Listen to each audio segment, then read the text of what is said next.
Hi, my name is Orla. Welcome to my channel.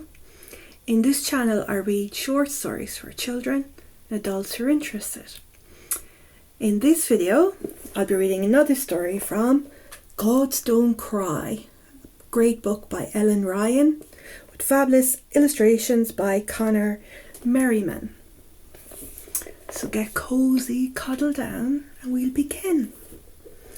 This one is called Corach, and this is Cass here. He is a monster slayer and a storyteller, and he's very snazzy looking. Corach was a legend in the hurling world, though not in the way you'd guess. It all started early one Halloween morning, the day of the immortal hurling final. Gods from every outerworld land were coming to watch the match in County Donegal. Cass wasn't playing. He couldn't stand hurling, but his half-brother, Fur Massey, captained one of the teams. He and his teammates were already on the pitch training for the match. Cass was up early too, but only because he needed time to prepare his outfit for the day. The god was naturally striking, with his deep blue eyes and curly hair, but today he had chosen to wear a yellow silk tunic to look even more eye-catching. It was a colour mostly more commonly worn by goddesses, but it suited him. Then, having struggled to decide between a blue or green cloak, he wore both, pinned with his brightest silver pin. What do you think of my outfit then? Cass asked the hurlers as he reached the sidelines of the pitch. The team stopped training as Cass jokingly strutted up and down. They laughed along with him, clapping to show their support. But Massey groaned. "You're distracting us from preparing for our match." "Cass," he said, "why did you bother coming today? You don't even like hurling." "True, but I'm here to cover the story." Cass was a brilliant scholar and was training to be a storyteller. From a young age, he had preferred to collect tales about warriors and athletes than to do battle or hit balls. Later that day, the crowd gathered to watch the match. Some sat pitchside to get the best view, while others sat further away on the grass. Waiting for the match to start, they laid out picnic lunches and set up oversized wooden board games like Fichal.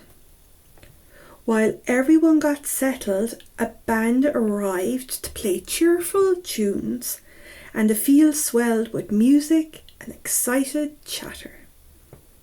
Cass found a spot to sit and soak up the atmosphere.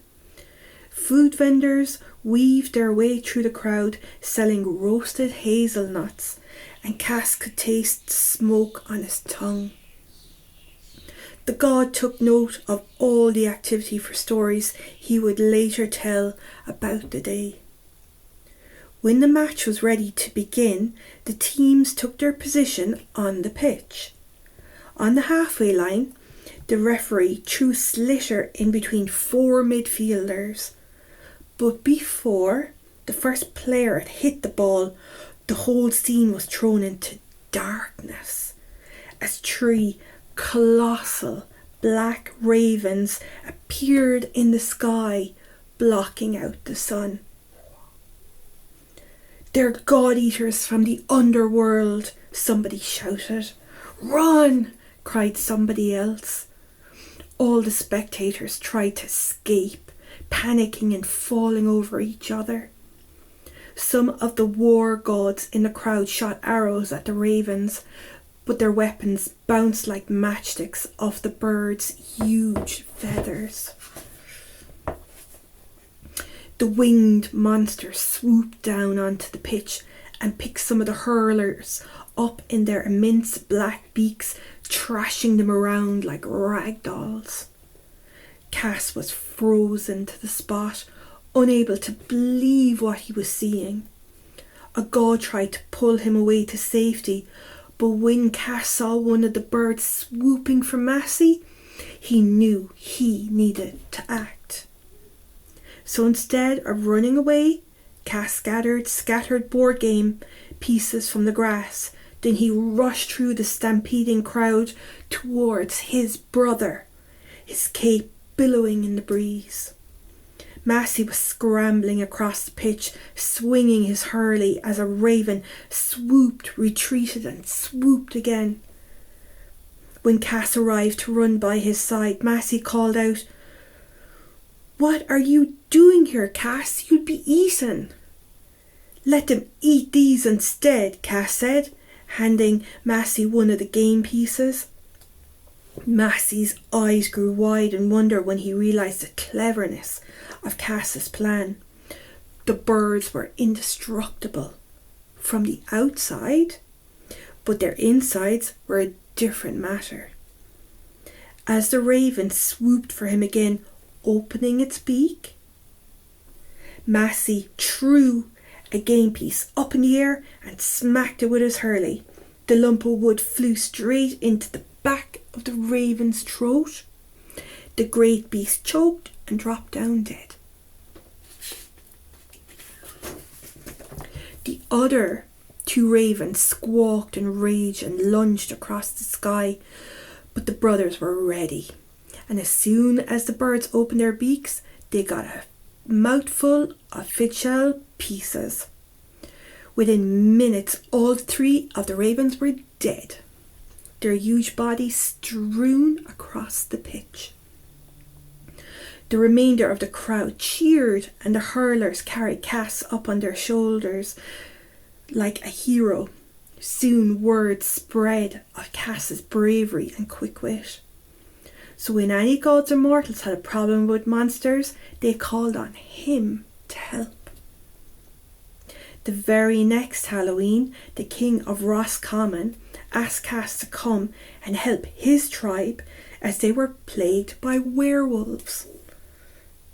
Every night, 3 snarling, monstrously large wolves crawled up from a magical cave to raid local homes and eat their rams and sheep. And the immortals couldn't fight back because no weapons could pierce the werewolves' tough hides. And this is how, on a cold and misty evening, Cass found himself in a field outside a small cave, staking out werewolves.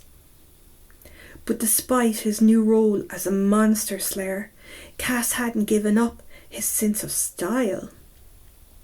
That night he wore gold hoops in his ears and silver baubles in his hair, and instead of a sword, he carried a dulcimer, a small stringed instrument on his back.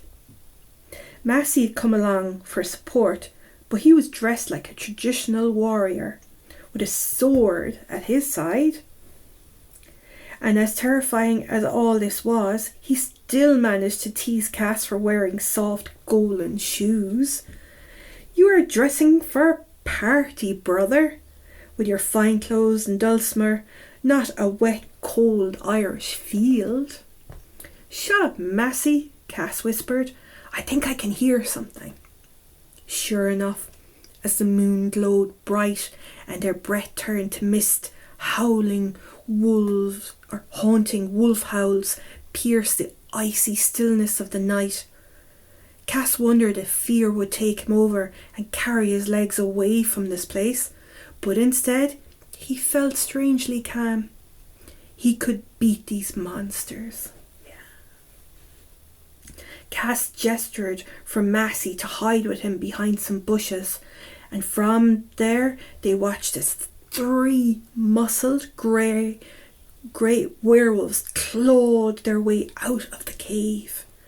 The beasts sniffed the air as if deciding which direction to take in their hunt for sheep. have an idea, Cass whispered, but if it doesn't work, we're both wolf food. He slid the dulcimer off his back and began to strum the strings. Music seeped through the darkness, sweet and low. The wolves were transfixed and howled in time to the tune. Then they followed the sound to find Cass and Massey behind the bushes. But instead of attacking, they lay on the grass beside the two gods. The wolves were so close that Cass could smell the metallic stench of blood on their rancid breath. Then, to Massey's shock, Cass continued strumming with one hand and reached out with the other to stroke the rough, bristled hides. "Do you like my playing?" Cass asked the werewolves. "You would understand and enjoy it more if you took your human form." The werewolves couldn't resist doing as Cass suggested and transformed into humans. Then they lay on the grass, side by side, gazing up at the stars and listening to the drowsy music. Finally, when they had fallen asleep, Cass gave a silent nod to his brother. Massey wielded his sword and easily beheaded the three werewolves in their mortal forms so that they could never terrorize those lands again. But to their surprise, the young gods felt sad and even a bit ashamed. The werewolves were dangerous monsters indeed, but when Massey swung his sword, they had been defenseless humans. So, for a while, the brothers sat silently gazing at the bodies at their feet. Cass had enjoyed being a hero and being praised by his people, but all that fame wasn't worth this sadness. As if reading his thoughts, Massey said, "You know, everyone will expect you to keep slaying monsters. It will be hard for you to say no to them." "I'll say no anyway," Cass promptly replied. "Just because we're good at something doesn't mean we have to do it. I'm not comfortable being a monster slayer, and no one will tell me otherwise." "I never met anyone as brave as you, brother," Massey said with a smile.